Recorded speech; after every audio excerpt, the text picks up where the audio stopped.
Gusto mo ba ng tip kung paano maaalagaan ang iyong mga mata ngayong tag-init? Panoorin mo ang video nito hanggang sa uli. Hi mga idol, ako si Doc Doms. And welcome back to my channel. Para sa mga bago lang sa channel ko, I'm a board-certified ophthalmologist and a retina specialist here in the Philippines. So if you want medical and eye contents, please don't forget to hit the subscribe button and turn on that notification bell for more videos like this. Pero disclaimer lang po, ang mga videos na ginagawa ko ay hindi para mag-diagnose ng mga iba't ibang sakit nyo sa mata dahil mahirap mag-diagnose sa ganitong platform. Bagkos ito ay para mas maintindihan nyo yung mga iba't ibang sakit nyo sa mata na na-diagnose na po sa inyo. Ang pagpapacheck up sa inyong ophthalmologist ay ine-encourage. And for today's video, pag-usapan naman natin kung paano mo nga ba maaalagaan yung mga mata mo ngayong tag-init. Tara, let's discuss. Summer na naman at sobrang init ng panahon. At habang tayo nag-e-enjoy sa araw, tulad ng beach or summer getaways, ay nakakalimutan natin na delikado rin ang ating mga mata mula sa araw. Kaya sa episode na ito ay pag-uusapan natin kung ano nga ba ang epekto ng ultraviolet rays ng araw sa ating mga mata at paano ito mapoprotektahan. Una sa lahat, ano nga ba ang ultraviolet rays or yung tinatawag na UV rays? Ang UV rays ay isang uri ng radiation na ine-emit or nilalabas ng araw. At kapag tag-init or summertime ay mas malakas ang UV rays na nilalabas nito. Kaya sa mga panahong ito ay mas mataas din ang panganib na pwedeng maidulot nito sa ating mga mata. At merong mga pag-aaral na nagsasabi na ang matagal na exposure sa UV rays ay delikado sa ating mga mata. At pwede itong magdulot ng mga iba't ibang sakit sa mata, tulad ng tinatawag na photokeratitis. Ito yung parang sunburn sa pinakaharap na parte ng ating mata, which is the cornea, na pwedeng mag-cause ng sobrang paghahapde, pamumula, at pagkasilaw. Pangalawa ay yung katarata. Ang sakit na ito ay madalas or common na nakikita sa mga nagkakaedad na, usually 60 years old pataas. Pero kapag ikaw ay matagal na expose ng ilang taon sa UV rays ng araw, ay pwede kang magkaroon ng mas maagang sakit na ito. So, imbis na makuha mo to pagdating mo ng 60 years old, ay pwedeng mas mabata at mas mabilis mo pa itong makuha. Next ay yung tinatawag na macular degeneration. Again, isa rin itong age-related or nakikita sa mga nagkakaroon na ng edad na pwedeng maapektuhan ang ating mga central vision or gitnang paningin. At tumataas ang tsansa na magkaroon ka nito kapag matagalan kang na-expose sa UV rays ng araw. Next naman, isa sa mga pinaka-common ay ang pterygium or pinguecula or mas kilala sa tawag na pugita. Ito naman ay excess na balat sa puting parte ng ating mga mata na gustong tumawid doon sa itim na parte. Ito ay usually dahil sa alikabok, sa usok, at lalong-lalo na sa exposure sa init ng araw. And lastly, kahit hindi common, ay pwede rin magkaroon ng eye cancer.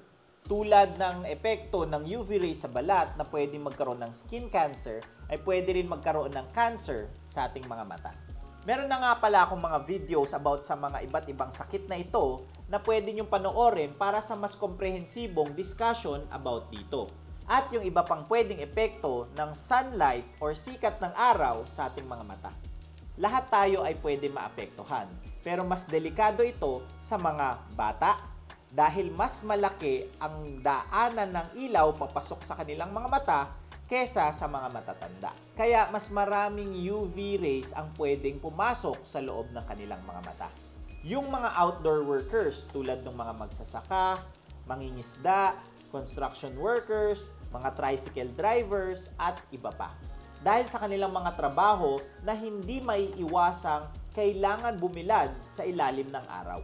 Tapos dun sa mga mahilig sa adventure tulad ng pagbi-beach at pamumundok. Dahil napakataas ng UV exposure sa mga lugar na ito.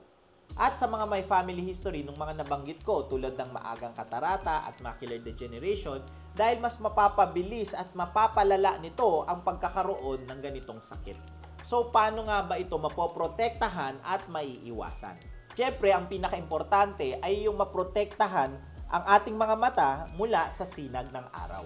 Ito ay sa pamamagitan ng una, pagsuot ng mga sunglasses na may UV protection.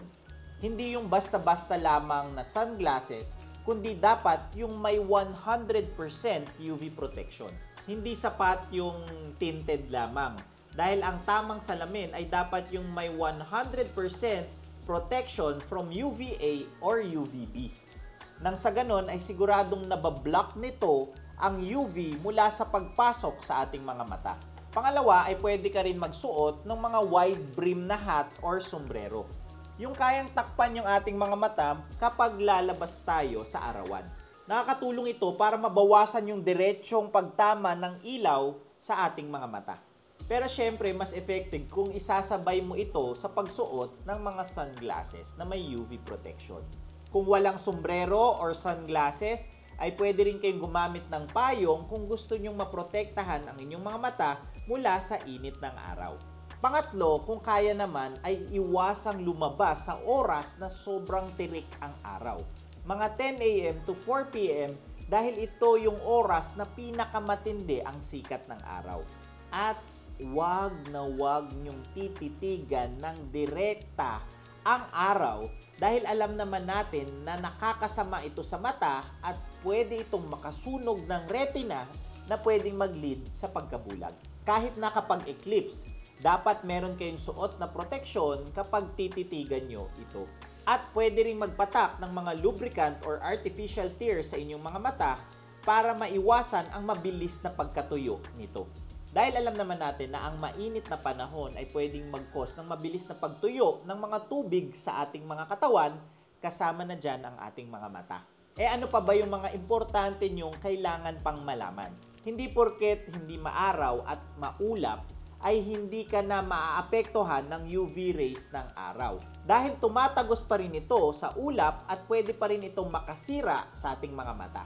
Kaya panatilihing protektado pa rin ito sa mga ganitong pagkakataon. Hindi rin ibig sabihin na wala ka naman kasing nararamdaman, kaya okay na okay pa ang iyong mga mata. Dahil ang epekto ng sinag ng araw sa ating mga mata ay dahan-dahan at hindi kagad mapapansin. Karamihan nga ay magtatagal ng maraming taon bago ito mapansin at magkaroon ng epekto sa iyo.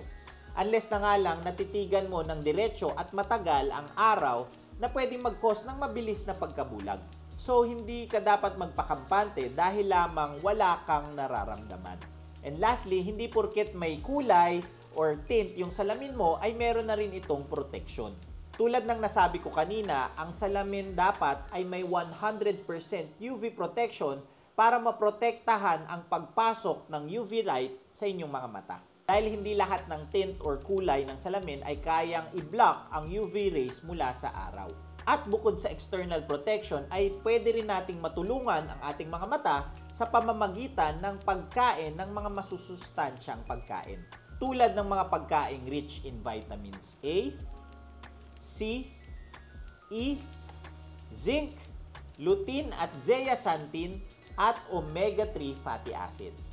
Nagawan ko na rin ng video kung ano nga ba yung mga pagkaing masustansya at mayaman sa mga bitaminang ito. Mas mainam pa rin kung natural ang source ng nutrients kumpara sa mga supplements. Kaya ngayong tag-init ay wag lamang yung katawan natin ang isipin natin, kundi pati na rin ang ating mga mata.